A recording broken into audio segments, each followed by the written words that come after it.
అందరికీ వందనాలండి. ఈరోజు యూట్యూబ్ చూస్తున్న ప్రేక్షకులకు అందరికీ కూడా మా హృదయపూర్వక వందనాలు తెలియజేస్తున్నాము. దేవుడు మమ్మల్ని ప్రేమించి మాకు 2 కుమారులను దేవుడు మాకు అనుగ్రహించాడు. వారిలో పెద్ద కుమారుడు వినయ్, రెండవ కుమారుడు అఖిల్. అయితే 2023 6వ నెల 9వ తేదీ చిన్న కుమారుడు ఉదయాన్నే లేచి అతడు మన ఫ్రెండ్ ఇద్దరు కలిసి వారు ఉదయాన్నే నా పక్క నుంచి లేచి వెళ్ళిపోయారు. అయితే వారు మేము వెళ్ళారు కానీ మాకు తెలీదు పిల్లరా. అయితే అలాగా నేను అనుకుంటూ ఉన్నాను, పిల్లల కొరకు ఈరోజు ప్రార్థన చేద్దాము, వారిని దేవుని స్తుతిద్దాము అని అనుకుంటూ ప్రార్థన చేసుకుందామని నేను ఉంటున్నటువంటి ఆ గదిలోకి వెళ్ళి తలుపు వేసుకొని దేవునికి ప్రార్థన చేస్తూ ఉన్నాను. ఇంతలో మా మిస్సెస్ వచ్చి తలుపు తడుతూ ఉంది. అంతలో తలుపు తడుతున్నప్పుడు నేను వెంటనే లేచి ఏంటంటే ఇలాగా బాబుకి యాక్సిడెంట్ జరిగింది, మనం త్వరగా వెళ్ళాలి అని. చూడండి ప్రియులారా, నేను అనుకున్నాను ఈ యాక్సిడెంట్ అంటే ఏదోలే మామూలుగా ఒక చిన్న దెబ్బలు తగిలి ఉంటాయి అని అనుకున్నాను. అయితే తీరా మేము ఇక్కడి నుంచి వెళ్ళేలోపు నా యొక్క చిన్న కుమారుడు అఖిల్ తన ఫ్రెండ్ ఇద్దరు కలిసి వారు బైక్లో వెళ్ళి ఎన్టీఆర్ నగర్ ప్రాంతంలో హైవే దగ్గర వారు రోడ్డు క్రాస్ చేస్తున్నప్పుడు ఒక టిప్పరు 25 టన్నుల ఇసుక లోడ్తో వెళ్తున్న టిప్పరు వారిని స్పీడ్గా వచ్చి వారిని ఢీకొట్టింది ప్రియులారా. అయితే ఎప్పుడైతే ఆ బండి వారిని ఢీకొట్టిందో వెనుకున్నటువంటి తన ఫ్రెండు ఎగిరి అవతల మట్టిలో పడిపోయాడు. నా చిన్న కుమారుడు అఖిల్ అయితే ఆ బండి కిందకి చక్రాల కింద వెళ్ళిపోయాడు. అలాగా వెళ్ళిపోయి వెంటనే ఆ యొక్క ఫ్రంట్ టైరు బ్యాక్ టైర్ కూడా బిడ్డ మీద అఖిల్ మీదకి ఎక్కడం జరిగింది పిల్లారా. అలాగే ఎక్కినప్పుడు అక్కడికక్కడికే చెయ్యి కాలు రుజులు అయిపోయింది. రెండు కూడా అక్కడే రక్త మడుగులో పడిపోయి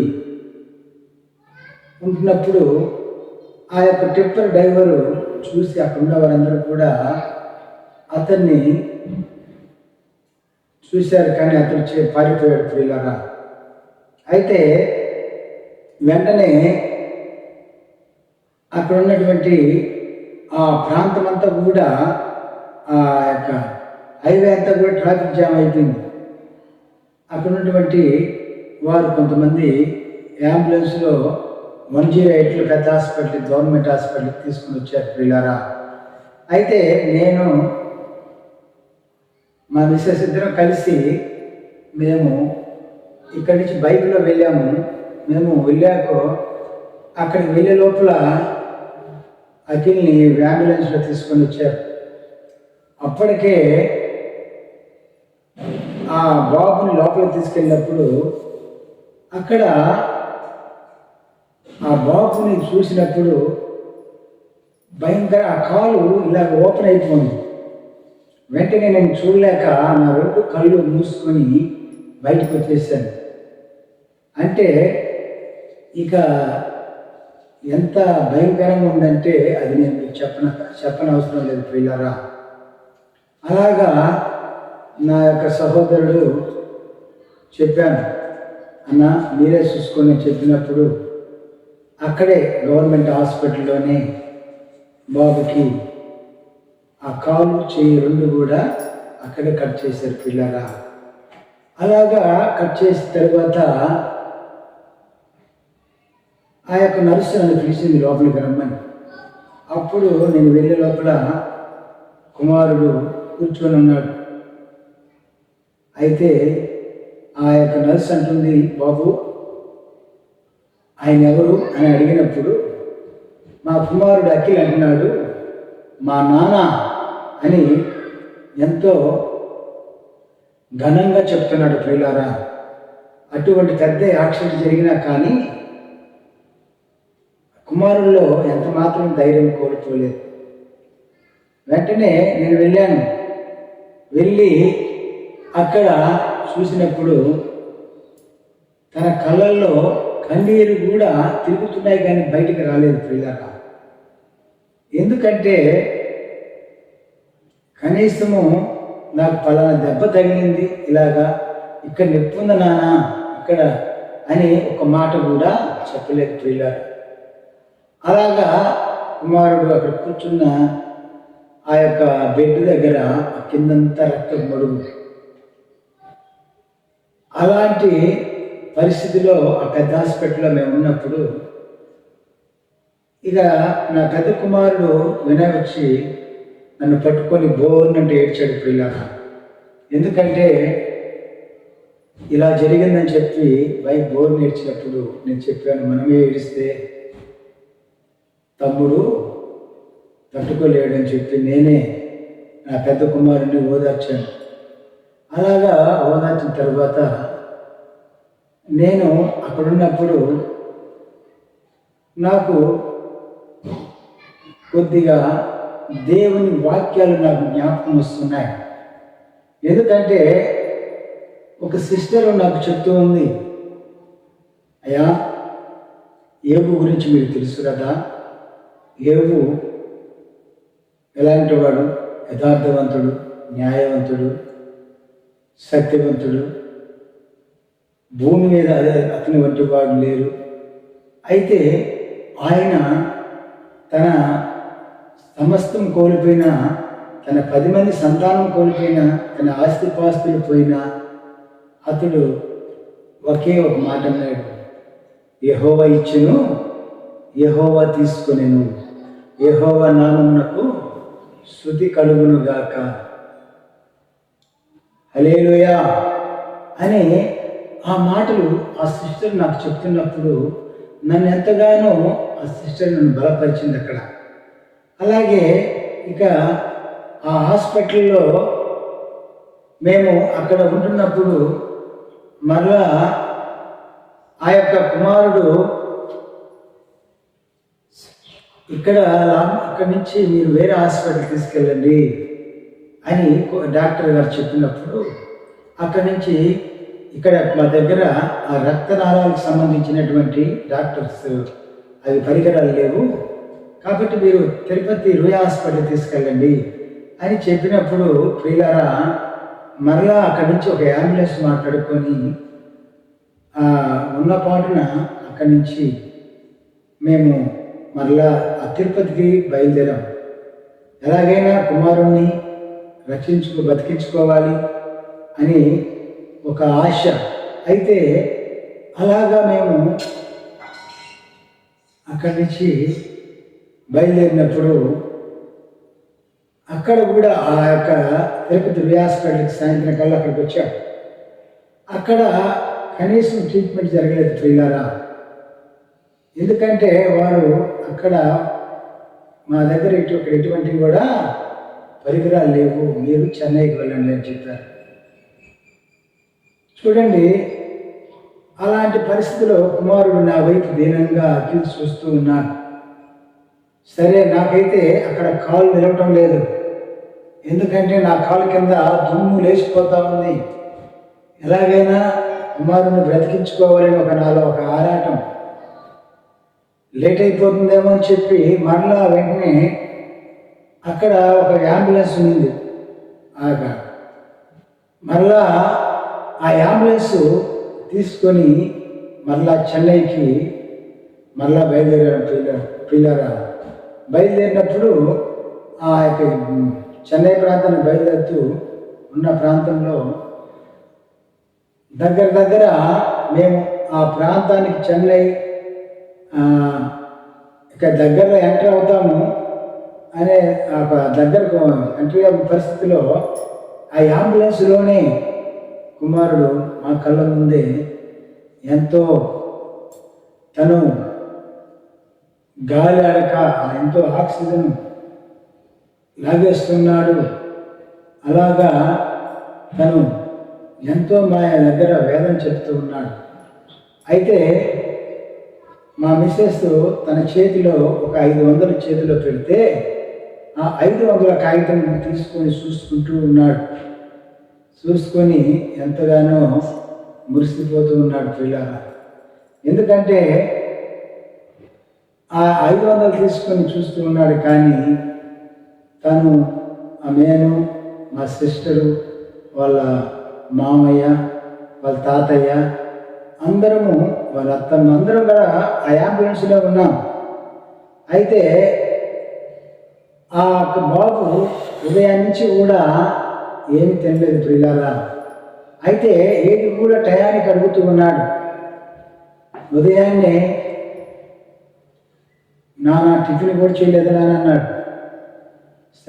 సరే బాబు తెచ్చి పెడతాను అని అన్నాను. కానీ డాక్టర్లు అయితే మంచినీళ్ళు కూడా తాగొద్దన్నారు ప్రియులారా. అలాంటి పరిస్థితిలో మళ్ళా మధ్యాహ్నము 1 గంట ప్రాంతంలో మళ్ళా వాళ్ళ అమ్మని అడుగుతున్నాడు. అమ్మా నాకు పెరుగన్నమని తెచ్చిపెట్టమ్మా అన్నప్పుడు అప్పుడు కూడా సరే బాబు మళ్ళా నీకు తెచ్చిపెడతాం నాన్న అని చెప్పి మేము అలా చెప్తూనే ఉన్నాం. కానీ డాక్టర్లు ఏం చెప్పారు, ఆ బిడ్డకి మీరు వాటర్ కూడా తాపొద్దని చెప్తున్నారు. అలాగా చివరిగా నైట్ 8 గంటల ప్రాంతంలో అమ్మా నాకు బిర్యానీ తెచ్చిపెట్టండి అన్నాడు. అలాగా బాబు 3 సార్లు అడిగినప్పుడు నాకు ఎంతగానో చాలా బాధ కలిగింది. ఎందుకంటే తను అడిగిన కోరిక తీర్చలేకపోతున్నామే అని ఒక బాధ. తను దాహం అన్నప్పుడు కనీసం నీళ్ళు కూడా ఇవ్వలేని పరిస్థితి ఉన్నామని మాకు చాలా బాధ వేస్తుంది ప్రియులారా. ఎంతో దాహం అని చెప్పి అంటున్నాడు. అలాగా చివరిగా ఆ చెన్నై ఆ ప్రాంతం దగ్గరకు వచ్చే లోపు బాబు చివరిగా మా కళ్ళ ముందే తన ప్రాణాన్ని విడిచాడు ప్రియులారా. చూడండి, ఎందుకంటే మేము ఎంతగానో కుమారుని బ్రతికించుకొనుకున్నాం. కానీ చివరిగా బాబు మా కళ్ళ ముందే తన ప్రాణాన్ని ఆ అంబులెన్స్లోనే విడిచాడు. వెంటనే అక్కడ హాస్పిటల్ ఉంది ప్రియులారా చెన్నై ప్రాంతంలో. అక్కడికి వెళ్ళి చూసినప్పుడు బాబు ఏమన్నా ప్రాణం ఉందేమో అని వెంటనే అక్కడ లోపలికి తీస్తే బాబు చనిపోయాడని చెప్పారు ప్రియులారా. ఇంకా వెంటనే ఆ బాబుని లోపలికి తీసుకెళ్ళారు. అలాగా బాబు సరేగా బాబు పోస్ట్ మార్టం చేసి నేను ఇస్తామని చెప్పి అన్నారు ప్రియులారా. అక్కడ అలాగే చెప్పి తర్వాత ఇక అలాంటి పరిస్థితిలో నాలో కొన్ని మాటలు దేవుని వాక్యం నుండి ధైర్యపరుస్తున్నాయి. కీర్తనకారుడు దావీదు తన కుమారుడు మరణ పడకలో ఉన్నప్పుడు ఆ రాత్రంతా తను ఉపవాసం చేస్తూ తన కుమారుడి కొరకు ఎంతగానో ఉపవాస ప్రార్థన చేస్తూ ఆయన కన్నీరు కారుస్తూ రోధిస్తున్నప్పుడు ఆ రాజ్యంలో ఉన్నటువంటి వారందరూ కూడా దావీదుకి తన కుమారుని మీద ఎంత ప్రేమో, తన కుమారుడు కొరకు ఎంతగా అంగలారుస్తున్నాడో, తన కుమారుడు ఇక చనిపోతే ఇక బ్రతకడేమో అనుకొని వారందరూ కూడా అనుకున్నప్పుడు దావీదు ఆ రాత్రి అంతా కూడా తన కుమారు కొరకు ఉపవాసం ప్రార్థన చేసి కన్నీరు కార్చి దేవుడు బ్రతికిస్తాడని ఎంతగానో తను ప్రార్థన చేసినప్పుడు తన కుమారుడు ఎప్పుడైతే చనిపోయాడని తెలుసుకున్నాడో తను తన యొక్క గదిలోకి వెళ్ళి స్నానం చేసి నాకు భోజనం పెట్టండి అని చెప్పి అన్నాడు. పిల్లారా చూడండి, వెంటనే అప్పుడు రాజ్యంలో అందరూ కూడా ఆశ్చర్యపోతున్నారు. రాత్రి అంతా చూస్తే తన కుమారుడు కొరకు ఎంతగానో రోధిస్తూ అంగలారుస్తూ ఉన్నాడు.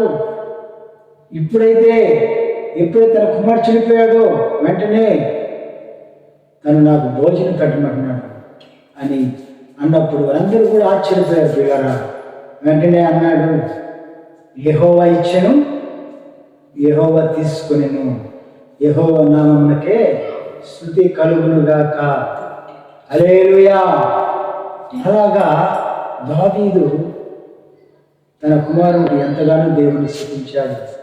అలాగే యోబు జీవితంలో కూడా యోబు తన 10 మంది సంతానం పోగొట్టుకున్నప్పుడు కూడా ఆయన ఒక పక్క ఆస్తిపాస్తులు పోయాయి, తన 10 మంది సంతానం పోయినప్పటికీ ఆయన ఒకటే అన్నాడు, నా తల్లి గర్భంలో నేను దిగంబరిగా వచ్చి నేను మరలా దిగంబరిగా వెళ్తాను. యెహోవా ఇచ్చెను, యెహోవా తీసుకునేను, యెహోవా నామమునకే స్తుతి కలుగునుగాక. హల్లెలూయా.